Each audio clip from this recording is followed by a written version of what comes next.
Damai sejahtera dari Allah Bapa yang melampaui segala akal dan budimu, itulah yang menyertai hati dan pikiranmu sekalian. Dalam nama Yesus Kristus Tuhan kita. Amin. Shalom Bapak Ibu Saudara-saudaraku, selamat hari Minggu. Selamat bertemu kembali dalam sapaan renungan khotbah buat kita minggu hari ini, yaitu minggu keempat setelah Trinitatis, tanggal 13 Juli 2025, dengan nats khotbah yang diambil dari Ulangan pasal yang ke-30, dimulai dari ayat yang ke-15 sampai ayat yang ke-20, dengan topik minggu mengasihi Tuhan dan hidup menurut jalannya. Saya akan bacakan firman Tuhan ini, mari kita dengarkan dan kita camkan dalam hati kita baik-baik. Demikianlah firman Tuhan. Ingatlah, aku menghadapkan kepadamu pada hari ini kehidupan dan keberuntungan, kematian dan kecelakaan. Karena pada hari ini aku memerintahkan kepadamu untuk mengasihi Tuhan Allahmu dengan hidup menurut jalan yang ditunjukkannya dan berpegang pada perintahnya, ketetapan dan peraturannya, supaya engkau hidup dan bertambah banyak dan diberkati oleh Tuhan Allahmu di negeri kemana engkau masuk untuk mendudukinya. Tetapi jika hatimu berpaling dan engkau tidak mau mendengar, bahkan engkau mau disesatkan untuk sujud menyembah kepada Allah lain dan beribadah kepadanya, maka aku memberitahukan kepadamu pada hari ini bahwa pastilah kamu akan binasa. Tidak akan lanjut umurmu di tanah kemana engkau pergi menyeberangi sungai Yordan untuk mendudukinya. Aku memanggil langit dan bumi menjadi saksi terhadap kamu pada hari ini. Kepadamu kuperhadapkan kehidupan dan kematian, berkat dan kutuk. Pilihlah kehidupan supaya engkau hidup, baik engkau maupun keturunanmu, dengan mengasihi Tuhan Allahmu, mendengarkan suaranya dan berpaut padanya. Sebab hal itu berarti hidupmu dan lanjut umurmu untuk tinggal di tanah yang dijanjikan Tuhan dengan sumpah kepada nenek moyangmu, yakni kepada Abraham, Ishak dan Yakub, untuk memberikannya kepada mereka. Demikianlah firman Tuhan. Bapak Ibu, saudara-saudaraku yang dikasihi Yesus Kristus, pernahkah kita berhenti sejenak dan merenungkan serta bertanya di dalam hati kita, pilihan hidup seperti apa yang engkau buat dalam setiap hari? Dan sadarkah engkau dalam setiap pilihan keputusan yang besar maupun yang kecil, itu akan menentukan kemana arahmu atau kemana engkau akan sampai? Dengarkan sekali lagi saudara-saudara, dan camkan, renungkan baik-baik. Sadarkah kita apa yang kita pilih dalam kehidupan kita akan menentukan kemanakah kita akan sampai di hari kemudian? Artinya, melalui pilihan kita itu akan menentukan masa depan kita.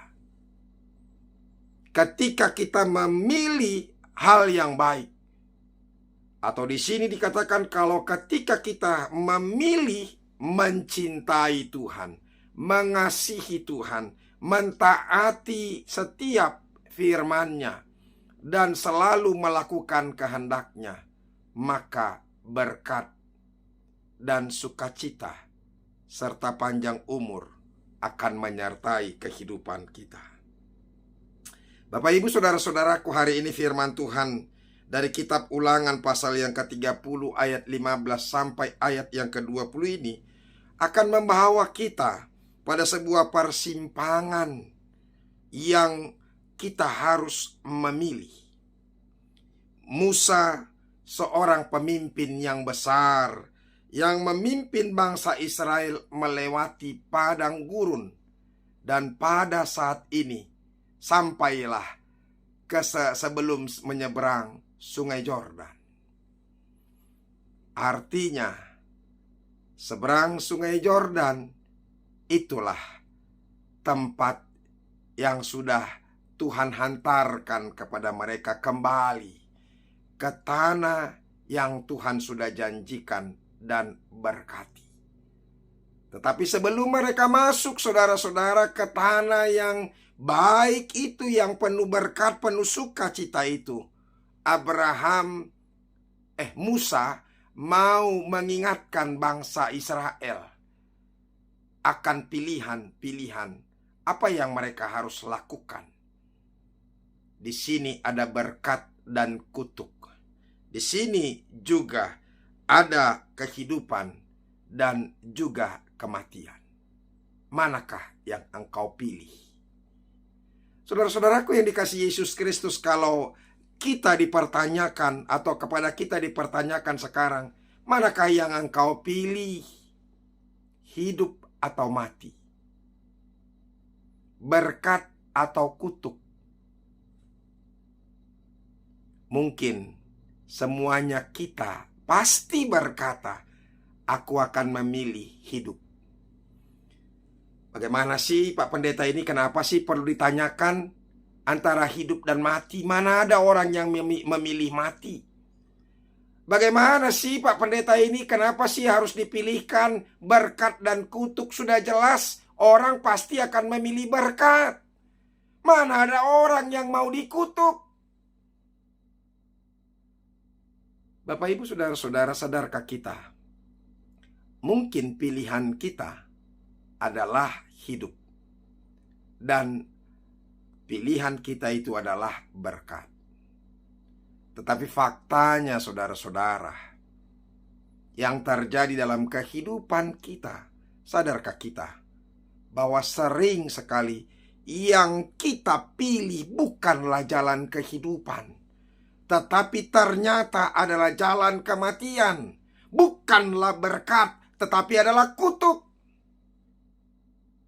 Kita sedang memilih kematian, bahkan kutuk, ketika kita berpaling dari Tuhan, ketika kita tidak taat kepada setiap perintahnya, ketika kita tidak pernah mau mendengarkan dengan sungguh-sungguh apa yang diperintahkan, apa yang diingatkan oleh Tuhan kepada kita.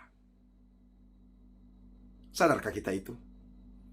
Memang mulut kita pasti dengan yakin mengatakan memilih jalan kehidupan atau memilih hidup. Pasti kita memilih berkat, tidak mungkin kita memilih kutuk. Tapi kenyataannya, faktanya saudara-saudara, yang kita pilih adalah apa? Yaitu kematian dan kutuk itu sendiri. Nah Bapak Ibu saudara-saudara, ini yang mau diingatkan oleh firman Tuhan melalui Nabi Musa kepada kita dalam Ulangan yang ke-30 ayat 15 sampai ayat yang ke-20 ini. Mari kita lihat apa yang menjadi pokok-pokok renungan buat kita. Yang pertama, tentukan pilihanmu. Tentukan pilihanmu. Apa yang engkau pilih? Hidup dan kebaikan atau kematian dan kejahatan? Tentukan. Kita harus pilih. Firman Tuhan dengan tegas menyatakan, lihatlah, aku menghadapkan kepadamu pada hari ini kehidupan dan keberuntungan, kematian dan kemalangan. Bapak Ibu saudara-saudara, kita diberikan kehendak bebas. Tuhan tidak memaksa kita. Sama seperti Adam yang sudah diingatkan, namun buah yang di tengah taman itu tidak boleh engkau makan. Engkau jamah saja, engkau akan mati. Tetapi Tuhan memberikan kehendak bebas, menentukan apakah yang dipilih oleh Adam, apakah yang dipilih oleh manusia yang pertama itu. Ternyata dia memilih untuk memakannya, padahal Tuhan sudah melarangnya. Bapak Ibu saudara-saudara, Tuhan tidak memaksa kita, tetapi dia dengan jujur memaparkan dua jalan yang berbeda dan radikal. Berbeda dan radikal. Hidup dalam kehendaknya adalah hidup yang diberkati dan berkelimpahan. Camkan baik-baik saudara-saudara, hidup dalam kehendaknya adalah hidup yang diberkati dan berkelimpahan. Kalau kita memilih bahwa kita hidup dalam kehendak Tuhan, memilih kehendak Tuhan, melakukan kehendak Tuhan, maka hidup kita akan diberkati dan berkelimpahan. Hidup di luar kehendaknya, meskipun tampak menarik, pada akhirnya akan membawa kepada kehampaan dan kebinasaan. Ingat, kehampaan dan kebinasaan kalau kita memilih apa? Memilih hidup di luar kehendak Tuhan. Saudara-saudara, mungkin kita boleh mendapatkan banyak hal, keuntungan, jabatan, kemewahan, harta benda, materi, dan popularitas ketika kita memilih untuk tidak setia kepada Tuhan. Tapi ingat, di sini dikatakan hidupmu akan hampa. Engkau boleh memiliki harta, memiliki jabatan, memiliki segala-galanya, tapi hidupmu hampa. Tahu hidup yang hampa? Rasanya hidup ini seakan-akan kosong. Kita memiliki harta benda, kemewahan, popularitas, tapi kita tidak bahagia. Bahkan kita merasa hidup kita ini menderita. Makanya ada orang yang sampai bunuh diri, sekalipun dia adalah orang yang memiliki harta, memiliki popularitas, memiliki jabatan yang tinggi. Ada banyak orang-orang kaya yang bunuh diri. Ada banyak presiden, ada beberapa presiden atau petinggi-petinggi negara atau orang-orang yang punya jabatan. Ternyata mereka bunuh diri padahal hidupnya serba berkecukupan dan memiliki jabatan serta memiliki popularitas. Kita tidak bisa hidup netral. Tidak bisa. Oleh karena itu, kita harus memilih. Tentukan pilihanmu sekarang. Tentukan pilihanmu setiap hari. Dan setiap keputusan adalah sebuah pilihan di antara dua jalan tadi, yaitu jalan kehidupan dan jalan kematian, yaitu berkat dan kutuk. Tentukan. Tapi yang jelas, pilihan ketika kita melakukan kehendaknya, maka jalan kehidupanlah yang akan kita peroleh. Yang kedua, saudara-saudara, mengasihi Tuhan adalah pondasi ketaatan dan sumber kehidupan. Mengasihi Tuhan itu adalah pondasi daripada ketaatan. Kalau kita mengasihi Tuhan, maka kita pasti taat. Kalau kita mencintai seseorang, pasti kita akan rela berkorban untuk orang yang kita kasihi. Maka kita akan taat, sekalipun mungkin kita menderita. Demikian juga saudara-saudara, ketika engkau mengasihi Tuhan, maka engkau akan menaati segala perkataannya, segala perintahnya, segala kehendaknya, sekalipun mungkin engkau menderita. Camkan ini baik-baik saudara-saudara. Kalau engkau mengasihi, Makanya seberapa besar kasihmu kepada Tuhan, itu akan menentukan seberapa besar juga ketaatan kita dan pelayanan kita. Menghambakan diri kepada Tuhan, melayani. Sebab pelayanan adalah penghambaan. Orang-orang yang kurang mengasihi Tuhan atau tidak mengasihi Tuhan, maka dia tidak akan mau menghambakan diri dengan kehendaknya. Camkan itu baik-baik, ya. Saudara-saudaraku, mengasihi Tuhan. Tadi dikatakan Musa menjelaskan arti dari memilih kehidupan, ya, yaitu dengan mengasihi Tuhan Allahmu, hidup menurut jalan yang ditentukannya dan berpegang pada perintah, ketetapan dan peraturannya. Mengasihi Tuhan bukanlah sekadar perasaan, melainkan sebuah tindakan dan komitmen. Kalau engkau mengatakan engkau mengasihi Tuhan, itu bukan soal perasaan saja, tapi adalah sebuah tindakan dan komitmen kita. Komit, tetap memegang janji, tetap memegang kesetiaan.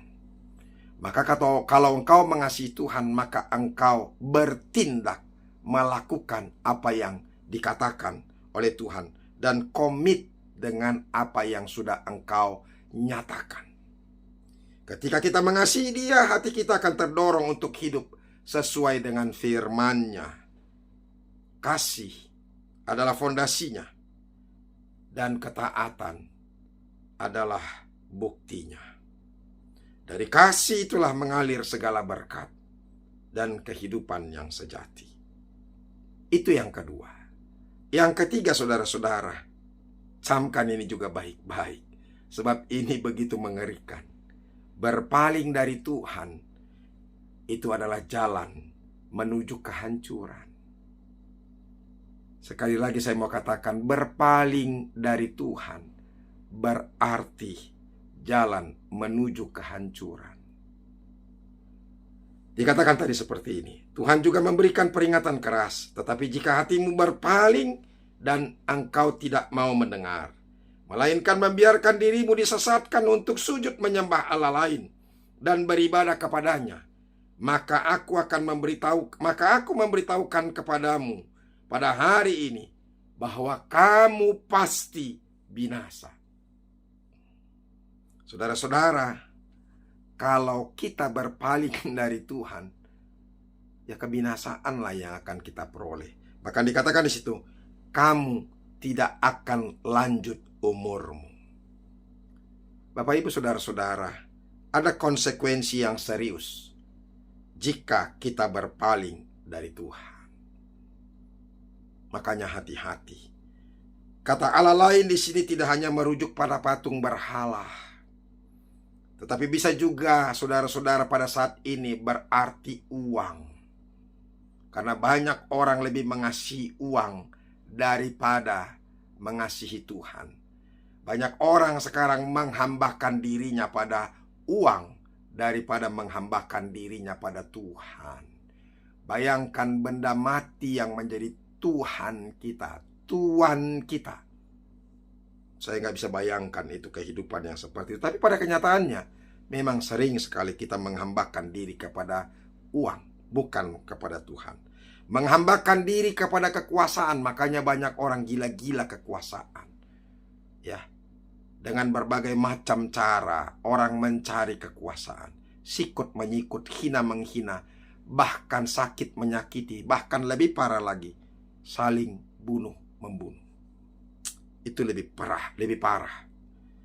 Atau banyak orang saudara-saudara menghambakan kepada popularitas, kenikmatan duniawi, atau bahkan ego sendiri. Segala sesuatu yang ditempatkan di atas Tuhan, itulah Allah lain itu. Segala sesuatu yang kita tempatkan di atas Tuhan. Jadi jangan sampai kita mengasihi segala sesuatu di atas Tuhan, melebihi daripada Tuhan. Ketika kita menyembah ilah-ilah lain, kita menjauhkan diri dari sumber kehidupan sejati. Dan secara perlahan kita sedang menuju kepada kehancuran. Berhati-hatilah. Itu yang saya mau katakan melalui teguran firman Tuhan ini. Yang keempat, pilihan kita menentukan warisan bagi keturunan. Tadi dikatakan, pilihlah kehidupan supaya engkau hidup, baik engkau maupun keturunanmu. Baik engkau maupun keturunanmu. Jadi pilihan yang kita pilih juga berpengaruh kepada keturunan kita. Ini juga kita harus berhati-hati. Karena ada begitu banyak pilihan yang salah, membuat keturunannya juga menjadi hancur-hancuran. Ketika kita memilih hal yang tidak benar, kita jatuh kepada apa?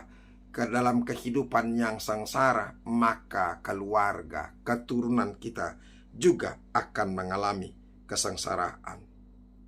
Saudara-saudaraku, pilihan yang kita buat hari ini tidak saja hanya mempengaruhi kehidupan kita sendiri, tetapi juga memiliki dampak yang berantai kepada keturunan kita, kepada anak-anak cucu kita untuk kemudian hari. Maka pilihlah mengikut Tuhan, lakukanlah yang benar. Kalau engkau korup atau menjadi koruptor, maka anak-anakmu akan dicap menjadi anak koruptor. Kalau engkau penzina, maka anak-anakmu dicap adalah anak-anak yang hasil dari zina. Ngeri itu. Bayangkan, itu mengerikan sekali. Dan kalau kita hidup dalam kehidupan yang jahat, maka anak-anak kita akan dicap juga menjadi anak-anak yang jahat. Itu. Oleh karena itu, berhati-hatilah dengan setiap keputusanmu, karena itu berpengaruh kepada keturunanmu.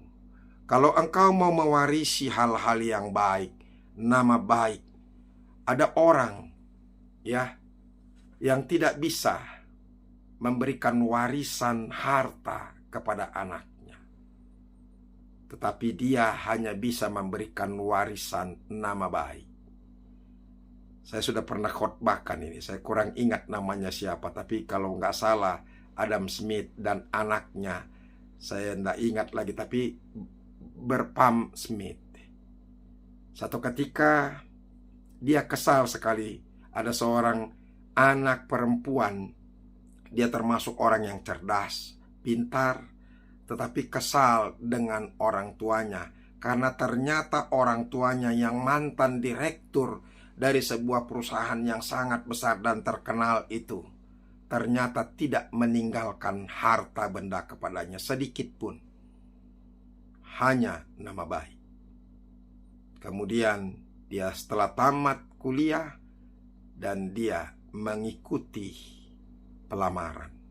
Ketika dia dites, ternyata sang direktur itu melihat nama belakangnya adalah Smith. Dan saudara-saudara, direktur itu bertanya, "Apakah engkau adalah anak Adam Smith?" "Iya." "Kenapa?" "Oh, tidak apa-apa." Kemudian pada wawancara seterusnya dikatakan, engkau diterima di perusahaan ini. Kemudian baru dia sadari, ternyata ketika dia diterima bukan karena kepintarannya, bukan karena kecakapannya, tapi ternyata karena kebaikan orang tuanya. Orang tuanya adalah orang yang memiliki integritas yang baik. Dia seorang direktur yang baik dan rendah hati. Dia adalah orang yang jujur. Oleh karena itu, sekalipun dia adalah direktur, tapi dia tetap dalam keadaan yang biasa-biasa saja. Bukanlah miskin, tapi dia adalah orang yang biasa-biasa saja. Dan direktur yang menguji, bertanya kepadanya pada wawancara itu, adalah mantan dari anak buah Adam Smith. Dan dia telah diberkati oleh Adam Smith, orang tuanya yang sudah meninggal itu. Dari situ dia menyadari. Kemudian setelah dia memperoleh privilege dari nama orang tuanya yang begitu baik. Dan kemudian dia ditolong oleh sang direktur itu, dan kemudian dia juga menempati posisi direktur, menggantikan direktur yang telah menolong dia. Baru kemudian dia menyesal kepada orang tuanya. Maafkan aku, Pak. Dia pergi ke pusara dari ayahnya. Dia menangis menyesali segala hujatan dan kutukan kepada orang tuanya, ayahnya, yang sudah dia sampaikan selama ini kepada orang tuanya. Dulu dia menyesal memiliki orang tua seperti Adam Smith yang miskin, tapi sekarang dia sungguh-sungguh bersukacita dan bangga memiliki seorang ayah yang jujur dan berintegritas, memiliki kasih dan baik hati. Itu. Oleh karena itu, camkan saudara-saudara. Ya, yang kelima dan terakhir, berpaut pada Tuhan, itu adalah esensi hidup sejati. Puncak dari nats ini adalah sebab hal itu berarti hidupmu dan lanjut umurmu. Saudara-saudara, melekat erat berpaut pada Tuhan adalah esensi dari hidup sejati dan berumur yang panjang. Kalau engkau mau umurmu panjang dan engkau sehat-sehat, ingatlah saudara-saudara, berpautlah kepada Tuhan. Maka Tuhan akan memberikan umur yang panjang kepadamu. Nah, oleh karena itu saudara-saudara, apa yang perlu kita lakukan saudara-saudara? Jangan sampai kita terjerat dan memilih pilihan-pilihan yang salah dalam kehidupan kita. Ya, pilihan kepada media sosial, pilihan ke dalam pekerjaan, pilihan dalam pengelolaan emosi, dan pilihan dalam prioritas keluarga. Itu harus kita benar-benar sadari semuanya dalam kehidupan kita. Bapak, Ibu, saudara-saudara yang terkasih, hari ini firman Tuhan kembali mengingatkan kita akan hak istimewa dan tanggung jawab yang besar yang kita miliki di hadapan kita, kehidupan dan kematian, berkat dan kutuk. Tuhan rindu kita memilih kehidupan, bukan karena Dia membutuhkan kita, tetapi ingat, karena Dia mengasihi kita dan menginginkan yang terbaik bagi kita. Pilihan untuk mengasihi Tuhan dan hidup menurut jalannya adalah sebuah pilihan yang kita buat bukan hanya sekali, melainkan setiap hari, bahkan setiap jam, bahkan setiap saat. Ini adalah pilihan untuk berpaut padanya, mendengarkan suaranya, dan membiarkan firman-Nya menuntun setiap langkah kita. Marilah kita hari ini dengan hati yang teguh dan iman yang menyala-nyala memilih kehidupan itu. Mari kita katakan dengan tegas, aku memilih Tuhan, aku memilih jalannya, aku memiliki kehidupan sejati yang hanya ada di dalam Dia. Dengan demikian, kita akan hidup dalam kelimpahan, menjadi berkat bagi sesama, dan meninggalkan warisan iman yang kokoh bagi keturunan kita. Tuhan Yesus memberkati kita. Amin. Mari kita berdoa. Terima kasih Tuhan untuk firman-Mu pada hari ini. Kami diingatkan akan dua pilihan yang sangat-sangat berbeda dan radikal. Ketika kami memilih hidup bersama dengan Tuhan, turut dengan kehendak-Mu, melakukan apa yang Tuhan perintahkan dan taat akan firman-Mu, dan menjauhkan Allah lain dalam kehidupan kami, maka kami akan hidup dan penuh berkat. Tetapi sebaliknya, maka kami akan mati dan terkutuk. Ya Tuhan Allah, biarlah kami sama seperti apa yang Kau kehendaki karena kasih-Mu memilih kehidupan itu sendiri. Terima kasih Yesus. Amin. Bapak, Ibu, saudara-saudara yang sudah dengarkan firman Tuhan, mari pilih kehidupan, camkan firman Tuhan ini dalam kehidupanmu, lakukan yang terbaik, lakukan kehendak Tuhan, maka engkau akan mendapatkan berkat dan hidup untuk selama-lamanya. Tuhan Yesus memberkati kita. Sampai ketemu minggu depan.